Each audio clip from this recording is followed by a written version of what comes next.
साथियों, संकट के समय में हमारी सेना और सुरक्षा बल देवदूत बनकर न केवल भारतीयों को बल्कि विदेशी नागरिकों को भी निकाल कर लाते हैं।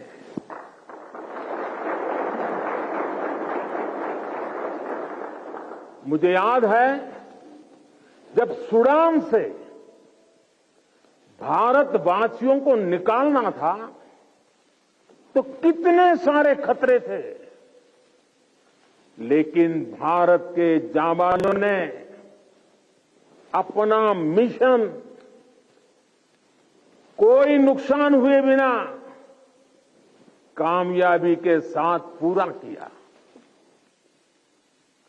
तुर्की के लोग आज भी याद करते हैं कि ये जब वहां भयंकर भूकंप आया तो किस तरह हमारे सुरक्षा बलों ने अपने जीवन की परवाह न करते हुए वहां दूसरों का जीवन बचाया।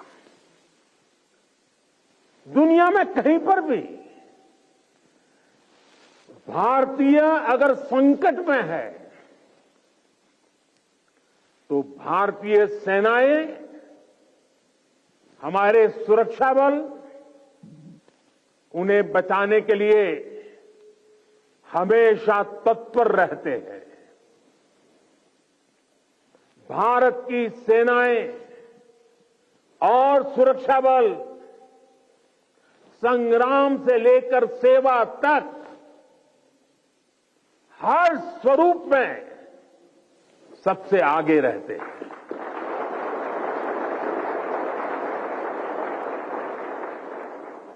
और इसलिए हमें गर्व है हमारी सेनाओं पर, हमें गर्व है हमारे सुरक्षा बलों पर, हमें गर्व है हमारे जवानों पर, हमें गर्व है आप सभी पर।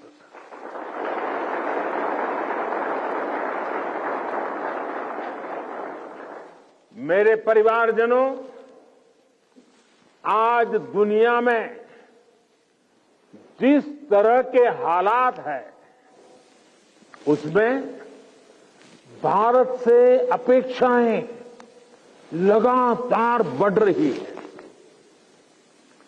ऐसे अहम समय में ये बहुत जरूरी है कि भारत की सीमाएं सुरक्षित रहें, देश में शांति का वातावरण बना रहे, और इसमें आपकी बहुत बड़ी भूमिका है।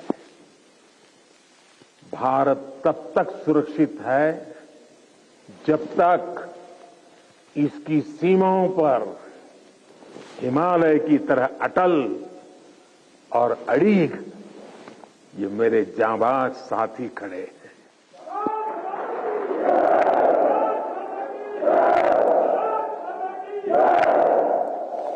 आपकी सेवा के कारण ही भारत भूमि सुरक्षित है और समृद्ध के मार्ग पर प्रशस्त भी है। पिछली दिवाली से इस दिवाली का जो कालखंड रहा है, जो एक साल गया है, वो विशेष तौर पर भारत के लिए अभूतपूर्व उपलब्धियों से भरा हुआ है। अमृतकाल का एक वर्ष भारत की सुरक्षा और समृद्धि का प्रतीक वर्ष बना है। बीते एक वर्ष में भारत ने चंद्रमा पर वहां अपना यान उतारा जहां कोई देश पहुंच नहीं पाया था। इसके कुछ दिन बाद ही भारत ने आदित्य L1 की भी सफल लॉन्चिंग की। हमने गगनयान से जुड़ा एक अत्यंत महत्वपूर्ण परीक्षण भी सफलता से पूरा किया। इसी एक साल में भारत का पहला स्वदेशी एयरक्राफ्ट कैरियर INS विक्रांत नौसेना में शामिल हुआ। इसी एक साल में भारत ने तुमकुरू में एशिया की सबसे बड़ी हेलीकॉप्टर फैक्ट्री की शुरुआत की। इसी एक साल में बॉर्डर इलाकों के विकास के लिए वाइब्रेंट विलेज प्रोग्राम का शुभारंभ हुआ। आपने देखा कि खेल की दुनिया में भी भारत ने अपना परचम लहराया है। सेना और सुरक्षा बल के कितने ही जवानों ने भी मेडल जीतकर लोगों का दिल जीत लिया है। बीते एक साल में एशियन और पैरा गेम्स में हमारे खिलाड़ियों ने मेडल की सेंचुरी बनाई। अंडर 19 क्रिकेट वर्ल्ड कप में हमारी महिला खिलाड़ियों ने विश्व कप जीता है। 40 वर्षों बाद भारत ने आईओसी की बैठक का सफल आयोजन किया है। साथियों, पिछली दिवाली से इस दिवाली तक का कालखंड भारतीय लोकतंत्र और भारत की वैश्विक उपलब्धियों का भी वर्ष रहा है। एक साल में भारत ने संसद की नई इमारत में प्रवेश किया। संसद की नई इमारत में पहले सत्र में ही नारी शक्ति बंधन अधिनियम पारित हुआ। इसी एक साल में दिल्ली में G20 का सफलतम आयोजन हुआ। हमने न्यू दिल्ली डिक्लेरेशन और ग्लोबल बायोफ्यूल अलायंस जैसे महत्वपूर्ण समझौते किए। इसी कालखंड में भारत रियल टाइम पेमेंट के मामले में दुनिया का सबसे शक्तिशाली देश बना। इसी कालखंड में भारत का एक्सपोर्ट $400 बिलियन को पार कर गया। इसी समय में ग्लोबल जीडीपी में भारत ने 5वां स्थान हासिल किया। इसी समय में हम 5G यूजर बेस के मामले में यूरोप से भी आगे निकल गए। साथियों, बीता एक साल राष्ट्र निर्माण का महत्वपूर्ण राष्ट्र बना है, महत्वपूर्ण वर्ष बना है। इस साल देश के इंफ्रास्ट्रक्चर डेवलपमेंट में हमने कई उपलब्धियां हासिल की है। आज भारत दुनिया का दूसरा सबसे बड़ा रोड नेटवर्क वाला देश बन गया है। इसी कालखंड में हमने दुनिया की सबसे लंबी रिवर क्रूज सेवा की शुरुआत की। देश को अपनी पहली रैपिड रेल सेवा नमो भारत का उपहार मिला। भारत के 34 नए रूट पर वंदे भारत ट्रेन रफ्तार भरने लगी है। हमने India, middle east, Europe economic corridor का श्रीगणेश किया। दिल्ली में 2 world class convention centre, Yashobhoomi और भारत मंडपम का उद्घाटन हुआ।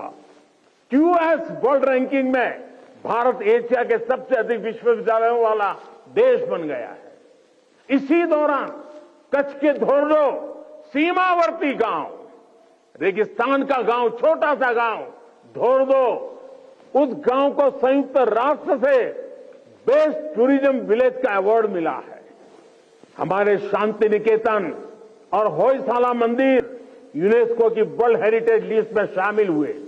साथियों, जब तक आप सीमाओं पर सजग खड़े हैं, देश बेहतर भविष्य के लिए जी जान से जुटा हुआ है।